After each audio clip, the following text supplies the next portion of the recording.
Hey, boys and girls and viewers, wherever you are, welcome back to the Lit Lounge. It's me, Sammy, your host. I just got home from working all night. I started my job at 9:30 and just got home. It's like 5 o'clock in the morning. I'm exhausted. I probably don't look exhausted to you, but that's because I'm talking to you and I always have energy to talk to you. But anyhow, I thought perfect time to read, to continue reading, because when you read, it helps you mellow out, get ready for bed. But there was something else I wanted to do before I continue reading The Little Prince. And that is something I don't normally do, which is point out a piece of my clothing. And that is this t-shirt. Why? Why, Miss Sam? Why is your t-shirt so cool? Why do you want to point it out to us? Well, this is an image, a very famous image of songwriter Kenny Gamble and partner and producer Leon Huff. Why does this matter? Well, I don't know where you're listening from, but me, myself, and I am from Philadelphia. And these two guys were also from Philadelphia. And out of the city of Philadelphia, their music went all over the world. You probably don't know, if you're a youngster watching, maybe some of your parents know some of their songs, or maybe you've heard of some of the artists like Teddy Pendergrass, Patti LaBelle, Harold Melvin and the Blue Notes. Oh my gosh, so many others. Songs like People All Over the World, Join Hands, Join the Love Train, or Ain't No Stopping Us Now, We're on the Move. So many songs. Anyhow, not only did they come from Philly and I'm from Philly, I have a very personal connection to these two guys. First of all, well, mainly Mr. Gamble, but Huff too. Mainly Mr. Gamble. Why? Because I went to high school with Kenny Gamble's daughter. And when I didn't know that she was his daughter at the time, she's still my friend to this day. When I saw her in the hallway, I thought, that girl right there is cool. I want her to be my friend. Sometimes you just have a feeling about people, And most of the time when you have a feeling about somebody, you're right. So it just so happened we totally got along. Like I said, we're still friends to this day. And oh my gosh, I find out that her father's this like world-renowned record producer, gold, platinum records all over the place. Amazing human being. Such wonderful contributions he's made to the world of music and beyond. At the time, I was also writing my own music. And that is one of the other things that I love just about as much as or maybe more, than reading stories to you. Have to be honest, I can't live without music. Music is such a huge part of my life. And when I used to write my music, I used to say, like, let Idea hear it. That's her name, my friend, his daughter, Princess. That is her first name, Princess Idea Gamble. She also writes her own music now. Underneath this video, I'm going to post the link for both the merch in case you're interested, because it is really good quality. And if you didn't know, you're going to find out, because I just told you. You should listen to some of their songs. Wow. Amazing, amazing. It would be a dream for me to be anywhere in the music industry. And guess what? I'm 41 years young and I still haven't given up on that dream. And I will knock on every single door until I can't knock anymore, because I'm not here anymore. That's when I'll stop knocking. Anywhere in the music industry, I want to be there. But this shirt means a lot to me because it represents where I recorded my very first song, in Philadelphia International Records, that major studio where so many world famous artists recorded their music. And I still am friends with this girl she made such a huge impact on my life. And when I thought I loved music and knew a lot about music, she just expanded it even more for me and opened up a whole new world. And I'm forever grateful for that. So they started dropping merch about a year ago, and it's really good quality.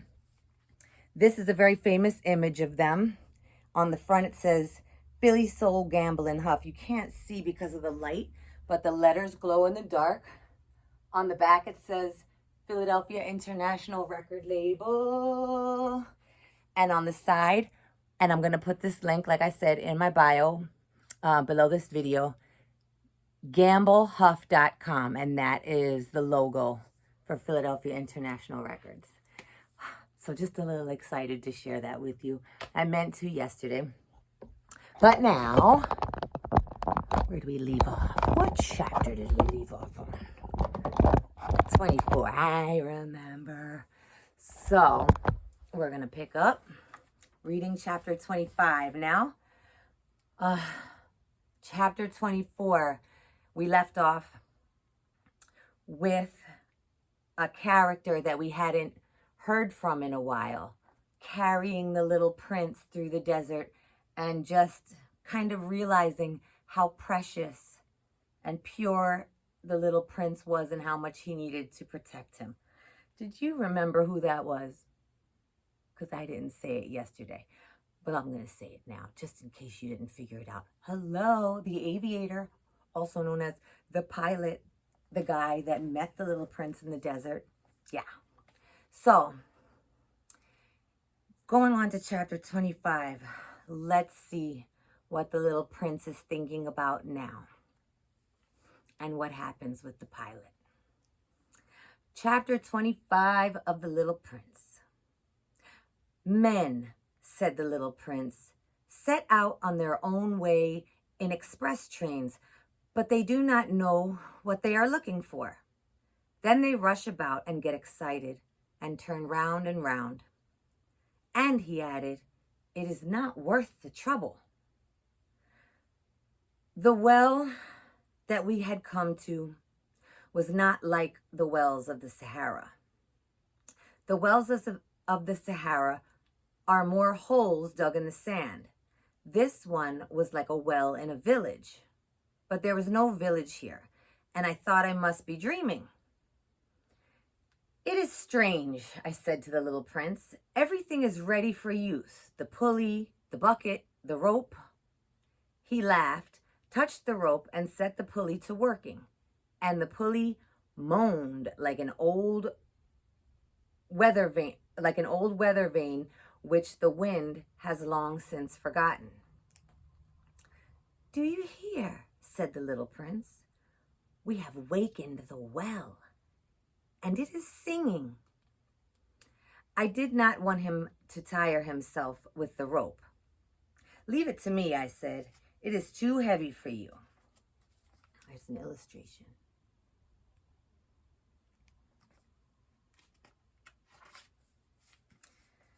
I hoisted the bucket slowly to the edge of the well and sat it there, happy, tired as I was over my achievement.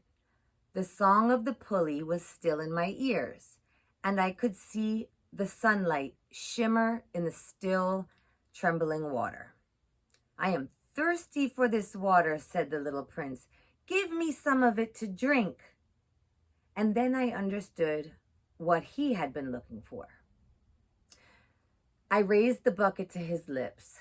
He drank. His eyes closed. It was as sweet as some special festival treat. This water was indeed a different thing from ordinary nourishment. Its sweetness was born of the walk under the stars, the song of the pulley, and the effort of my arms. It was good for the heart, like a present.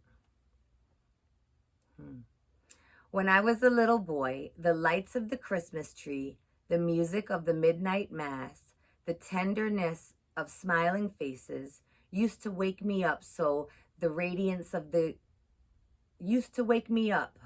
So okay, wait, hold on.